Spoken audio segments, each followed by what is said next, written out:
Family's supposed to hold you close, but mine only held out their hands for my money. I'm Rachel Miller, 35, and after years of paying their bills, their debts, their dreams, I was told I wasn't welcome at Christmas dinner. The group chat lit up with laughter and hearts like erasing me was a holiday gift. That night, I made a choice. Instead of begging for a seat at their table, I booked a first-class flight with my husband and watched their world crack without me. I was standing by the window of my small apartment in Portland, staring at the faint reflection of Christmas lights blinking from across the street when my phone rang. The sound cut through the quiet room. I picked it up, saw Mom's name, and answered before I could think. Her voice was clipped and certain. "Rachel, you are not coming to Christmas dinner this year. Emily wants peace, and you only bring trouble." For a second, the words didn't sink in. I pressed the phone tighter to my ear. "Did you really just say that?" She repeated it slower as if she had practiced. "We all agreed. You are not welcome." Before I could respond, the line went dead. My phone buzzed again. This time it was the family group chat. I opened it, and there it was written in black letters. "We all agreed. You're not welcome." My father reacted with a thumbs up. Michael dropped a laughing emoji, and Emily sent a glittering heart, as if it was a celebration. My chest tightened so hard I thought I couldn't breathe. I dropped onto the couch, phone heavy in my hand. The room felt colder than the December air creeping through the window. For years I had shown up with gifts, cooked food when Mom was tired, covered costs when Dad complained about bills. Every time I told myself that one day they would see me as more than the one who paid and carried and cleaned. But this message made it clear. To them, I was never family. I was only a burden they wanted erased. I stood and walked toward the small artificial tree in the corner. Its lights blinked lazily. Underneath were wrapped boxes. A watch for Dad. A leather wallet for Michael. A new cookbook for Mom. A book of poems for Emily that I had searched for weeks to find. I bent down, touched the sharp corners of the paper, then pulled my hand back. What was the point of these gifts now? The memory of last Christmas sliced through me. I had brought trays of food thinking it would help, and still, Emily wrinkled her nose saying my pies were too plain. The year before that, I bought the new oven my parents use every day, and Dad brushed it off as if it were nothing. I could feel the humiliation from those moments rise again in my throat. I looked down at the screen, still glowing in my hand. We all agreed. "You're not welcome." The words seemed to burn themselves into my skin. I wanted to throw the phone across the room, but instead, I placed it face down on the table and pressed both hands against my knees to keep them from shaking. Outside, snow began to fall fine and steady, covering the streetlights with a faint haze. I watched it swirl, thinking of the long dining table in my parents' house, the china plates, the clinking glasses. I could already hear their laughter, see Emily in some bright dress raising a glass, Michael telling another joke, Mom fussing over the ham. My chair would not be there. Not empty, not even mentioned. Just gone as if I had never existed. The silence in the apartment pressed heavy against my chest. My reflection in the glass stared back at me. Pale eyes, rimmed red lips, tight with words I had never spoken aloud. "How could you?" My whisper cracked the stillness. I thought of every dollar I had given, every smile I had forced every time I swallowed the hurt. As the snow kept falling, one truth settled like ice in my stomach. If this was how they could erase me with a single sentence, then maybe it was time to face everything I had tried so hard to forget. And the memories were already coming back one after another, waiting for me to open the door. I remembered the hospital room in 2010, the smell of antiseptic heavy in the air, my father lying pale against the sheets. The doctor spoke in numbers and costs, and my mother's hands trembled as she held the bills. Without hesitation, I pulled out my checkbook and wrote $12,000. I told myself it was family, that this was what a daughter did. No one looked at me with gratitude. They only sighed with relief and moved on as if the money had fallen from the sky. 5 years later, Emily announced she wanted to study fashion in New York. She stood in the kitchen, waving glossy brochures, eyes glowing with excitement. My parents clapped proud of her ambition while I quietly calculated the tuition. When the acceptance letter came, they panicked about the cost. I wrote another check, 20,000 this time. Emily hugged me briefly, then rushed to call her friends. At the family barbecue that summer, my parents toasted her brilliance, never once mentioning who had made it possible. In 2018, it was Michael's turn. He had maxed out his credit cards, chasing some scheme, smiling sheepishly when the collectors called. He came to me late one night asking for help. I wanted to say no. Instead, I slid a check for 8,000 across the table. He promised to pay me back, but weeks turned into months, then years. The subject never came up again. At Thanksgiving that year, my parents praised Michael for finally getting serious about his career. I sat there with the taste of turkey in my mouth and bitterness lodged in my throat. Over and over, I convinced myself that giving was the path to being seen. If I carried the load, if I rescued them, maybe then they would turn toward me with pride. But every gathering proved me wrong. When Emily arrived in a new dress, they gushed over her. When Michael mentioned a small raise, they cheered. When I shared news of a promotion at the firm where I worked, my father changed the subject to the football game. I can still see the Thanksgiving table where I slid a $20,000 check into my mother's hand to cover overdue bills. That night, the living room rang with compliments for Emily's decorations and Michael's jokes. My name was never spoken. I was invisible, a walking wallet pulled out when needed, tucked away once emptied. The weight of those years pressed against me now as I stared at the fading lights on my own tree. Each memory stacked upon the next building, a wall between me and them. I had thought money could buy belonging, that sacrifice could buy love. But all it bought me was silence. Snow was still falling outside, soft against the dark glass, when my phone buzzed with another message. It was from Emily this time, her words dripping with satisfaction. "Enjoy your quiet night. We will raise a glass for you." I gripped the phone so tight my knuckles ached.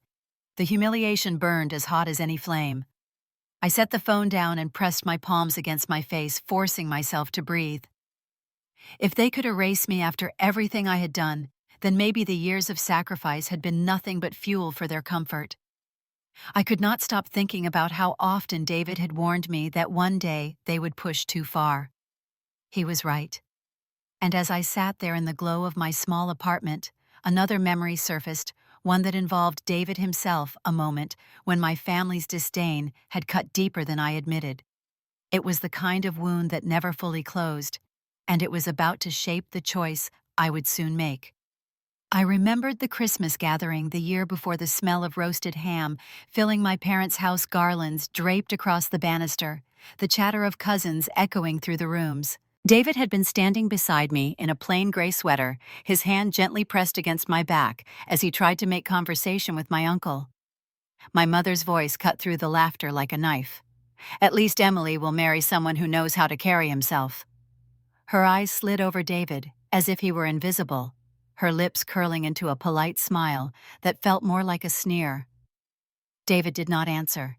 He simply looked down at the glass in his hand, his jaw tight.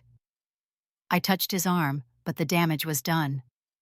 That night, when we got back to our apartment in Portland, he set his keys on the counter and quietly asked if I had heard her. I said yes, and he only nodded, retreating into silence. It was a silence that told me he would never forget. Now, a year later, when I told him about the call from Mom and the message in the group chat, he listened without interrupting. I sat on the edge of the bed, my voice trembling as I repeated every word, the way Michael laughed in the chat, the way Emily sent a heart, as if she had won something.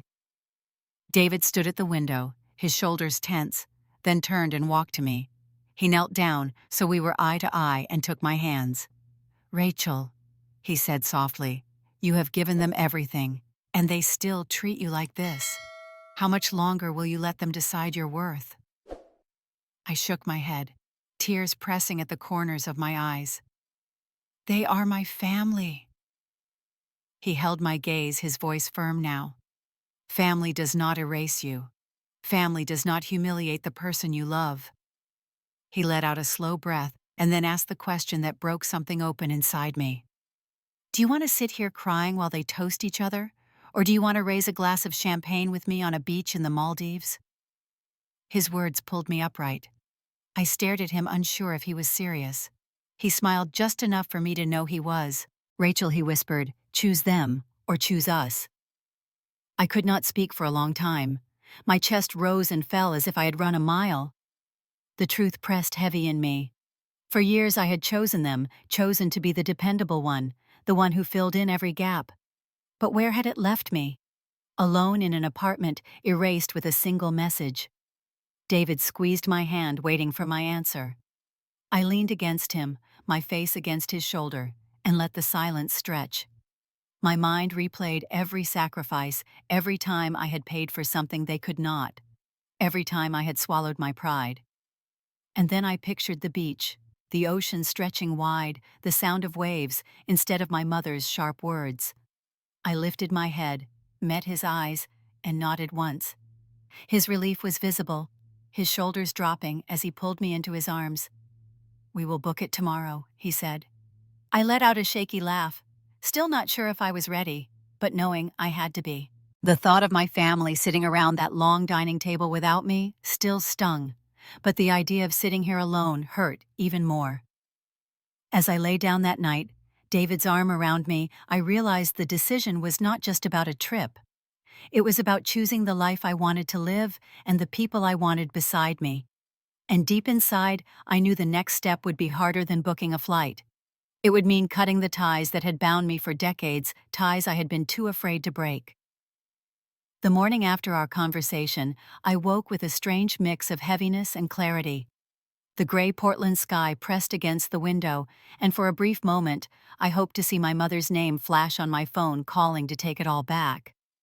The phone stayed silent until late afternoon, when it finally buzzed. I snatched it up, my heart foolishly lifting, only to read a single line from her. "Do not embarrass the family." My hands trembled around the phone before I let out a bitter laugh. I opened my laptop, pulled up the accounts I had managed for years, and began typing. My fingers shook at first, but steadied with each sentence. "Effective immediately, I revoke authorization and cancel all auto payments linked to my name." I sent the emails to the bank, the credit card companies, even the utility accounts I had quietly covered when they fell behind. For the first time in my life, I was not the guarantor, not the rescuer. When the final confirmation email came through, I closed the laptop and exhaled as though I had been holding my breath for decades. That evening, David set his computer on the kitchen table and turned the screen toward me. On it glowed the booking confirmation. First-class seats from Portland to Malé, departing December 24th. 7 nights in a water villa, private deck, infinity pool, $12,000, paid in full. My eyes lingered on the words, then on him. His voice was quiet but firm. "This is not just a trip. It is our Christmas." I looked at the small suitcase leaning against the wall beside the artificial tree. A few dresses, a swimsuit, sandals. I had packed it without thinking, as if my body had decided before my mind caught up. The blinking lights of the tree reflected against the metal zipper. For the first time in years, I felt the possibility of spending Christmas without fear of being judged or erased. I whispered, "This will be the first Christmas I choose myself." David smiled, slid his arm around my shoulders and kissed my temple. "Tomorrow we leave," he said. The words sounded unreal, like a dream spoken aloud. I nodded, though part of me still clung to the ache of what I was leaving behind. On the morning of our flight, I wheeled the suitcase to the door. The apartment smelled faintly of pine from the cheap candles I had bought at the grocery store. My phone buzzed again, one last message from Mom. "Do not shame us." I stared at it for a long moment, then powered the phone off and dropped it into my bag. At the airport, the lines moved quickly. Holiday travelers bustling with bags and children. David held our boarding passes in one hand and my fingers in the other. When we stepped into the first-class cabin, I felt the tightness in my chest ease. Wide seats, soft lighting, the promise of distance between me and everything I had carried. I pressed my forehead to the window, watching as snow began to fall across the runway, and felt a strange calm settle over me. As the plane engines roared to life, I knew there would be consequences waiting in Portland, accounts that would no longer pay themselves dinners, that would not end in applause. I closed my eyes and leaned back, reminding myself that I had chosen this. When the flight attendant placed a glass of champagne in my hand, I lifted it carefully, my reflection shimmering against the bubbles. For the first time in my life, I was not apologizing. I was leaving. And somewhere in the back of my mind, I wondered what Christmas dinner in my parents' house would look like without me, and how long it would take before the cracks began to show. The cabin lights dimmed as the plane leveled high above the clouds, the quiet hum of the engines wrapping around us like a lullaby. David leaned back in his seat, his eyes half closed, but I could not stop thinking about the house in Denver. I pictured the long oak table dressed in red and gold, my mother fussing over the ham, my father pouring wine into glasses, Emily arriving late as always in some bold red dress designed to draw every glance her way.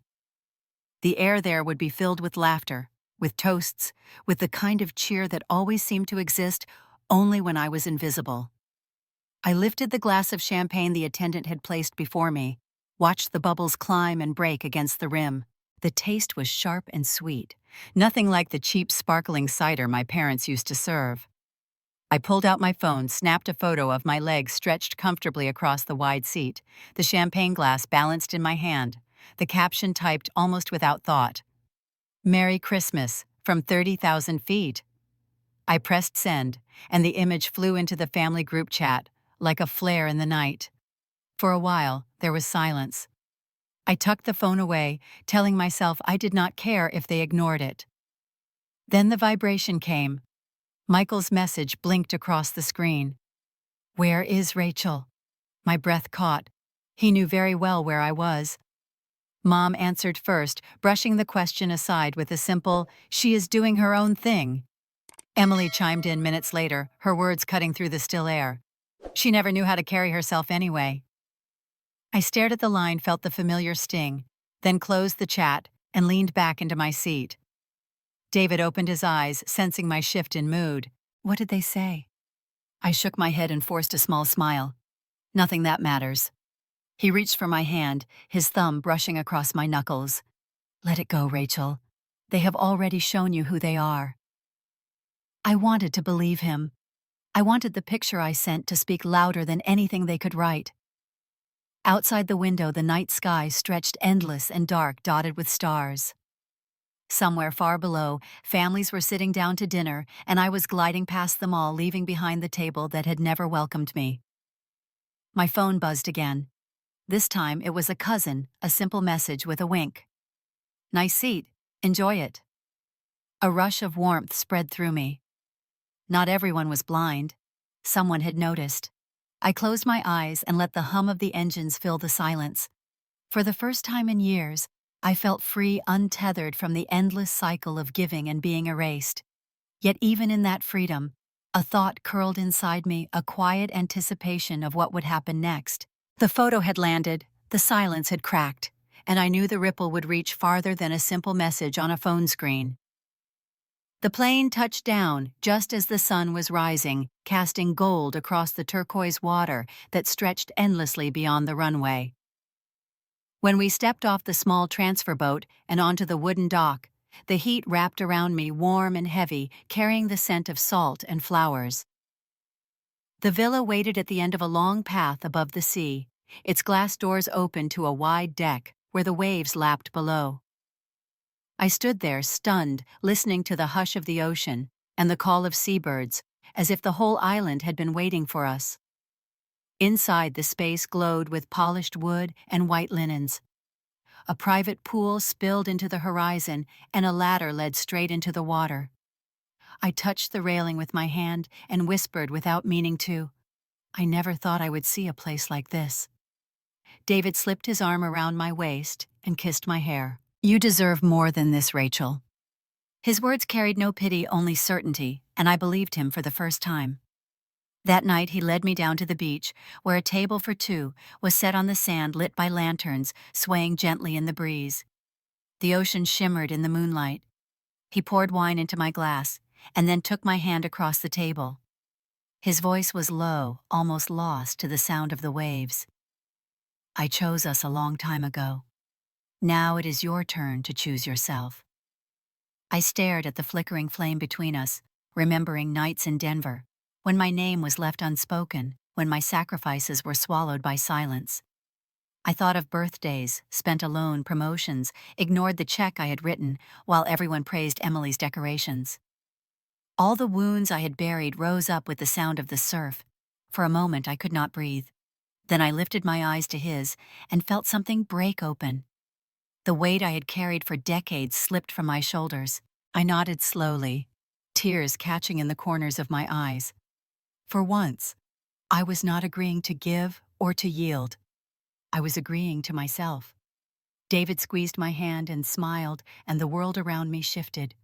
The villa, the sea, the stars above us, all of it seemed to whisper the same truth. I was not invisible here. Later we walked barefoot along the water, our footprints trailing behind, until the tide erased them. The sand was cool beneath my feet. David stopped, pulled me close, and rested his forehead against mine. "This is the life we get to build," he said. "Not the one they forced on you." I closed my eyes and let the words sink into me. The sound of laughter from my family's house in Denver felt like a memory from another life. Here there was only the ocean, the man beside me, and the realization that I no longer had to beg for a place at any table. I had my own. Still as I lay awake in the villa later that night, the sound of waves against the stilts below, I knew the story with my family was not finished. I had chosen freedom, but back in Denver, the consequences of my choice were already unfolding, and soon their world would begin to crack. In Denver, the dining room at my parents' house glittered with candles and polished silverware, but beneath the shine tension was rising. Plates of food had been served, glasses filled, and laughter drifted across the table until the manager from the catering company stepped quietly inside. His voice was polite but firm as he leaned toward my father. "Sir, your card has been declined." The room fell silent. My father's face flushed a deep red as he fumbled for his wallet. "Try this one," he muttered, sliding another card across. Moments later, the manager shook his head again. "Declined." My mother bristled, her voice sharp enough for every guest to hear. "That cannot be right. Run it again." The manager nodded, tried once more, and gave the same answer. "I am sorry, but we will need $5,000 before the evening is over." Chairs scraped as people shifted uncomfortably. Emily slammed her fork down her cheeks, blotched with anger. "This is ridiculous. Why would this happen tonight?" Her eyes cut toward my father, then toward my mother as if demanding answers. Michael tried to intervene, standing to speak with the manager, offering promises and reassurances, but none of it mattered without payment. Whispers spread along the table. Relatives exchanged glances, their voices low but sharp. One uncle shook his head. "You cannot treat your daughter like she does not matter and expect luck to stay on your side." Another cousin pushed back her chair, muttering that she would not sit through this embarrassment. A pair of family friends gathered their coats and slipped out into the cold night, murmuring that something was clearly wrong in this house. Emily rose to her feet, her voice raised. "We cannot let her think she has won. She always wanted to make us look bad." My mother snapped back. "Enough." "Emily, sit down." But the damage was done. The guests had seen the cracks. My father stood frozen, unable to find words, his pride crumbling under the weight of the stares around him. Then came the final blow. A relative at the far end of the table unlocked his phone, turned the screen toward the group and said quietly, "Look at this." On the screen was the photo I had taken on the plane. My legs stretched across the seat, a glass of champagne in hand. The caption was clear: "Merry Christmas from 30,000 feet." The chatter stopped instantly. Forks hung in midair. All eyes turned to my mother, whose face drained of color. For the first time, she understood what it meant that I had turned off the auto payments closed. The accounts stepped away from the role they had forced on me. I was no longer their safety net. Michael dropped back into his seat. His expression conflicted, caught between shame and a quiet recognition. Emily crossed her arms, fuming but silent. My father lowered his gaze, the weight of humiliation pressing on his shoulders. My mother sat motionless, her lips parted, but no sound coming out. Far away in the Maldives, I could not hear the silence that filled that room, but I felt it. In the still night air outside my villa, with the waves breaking softly below, something inside me whispered that their world had shifted. And as I stood on the deck staring out into the darkness, I knew the final choice was waiting for me, a choice that would decide how I lived the rest of my life. The fireworks began just after midnight, streaks of red and gold bursting above the ocean, their reflections scattering across the black water. I sat on the balcony of the villa, my bare feet resting on the warm wood, the night air thick with salt and smoke. Behind me, David wrapped his arms around my waist and pulled me close.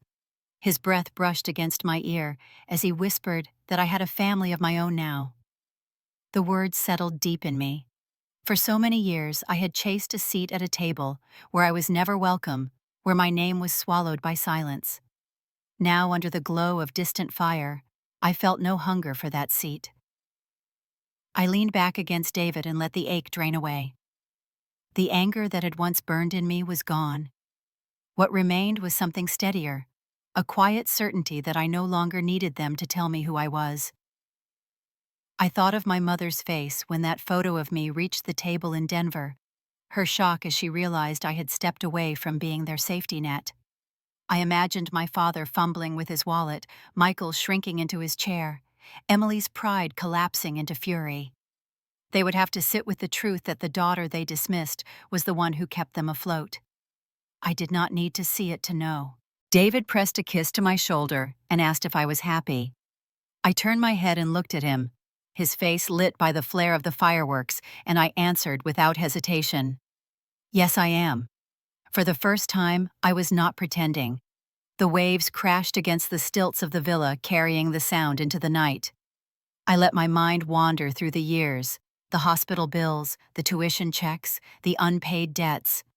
Each memory passed like a wave rolling back into the sea, leaving only foam behind. I had been invisible for so long, but here in this place, in this life, I was seen. I lifted my glass, the last of the champagne, catching the sparkle of the fireworks, and whispered to myself that revenge was not about destroying them. It was about no longer letting them decide my worth. That was the victory. That was the justice. David held me tighter, and I felt the future stretch out before us, not as a battle to be fought, but as a life to be lived.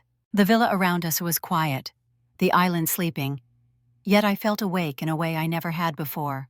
Far away, my family was left with the choices they had made, choices that carved me out of their circle until I built one of my own.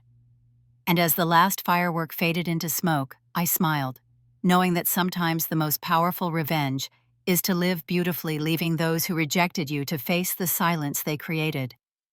If you have ever been dismissed or overlooked by the very people who should have valued you, remember this. You have the right to choose joy, to choose peace, to choose your own family.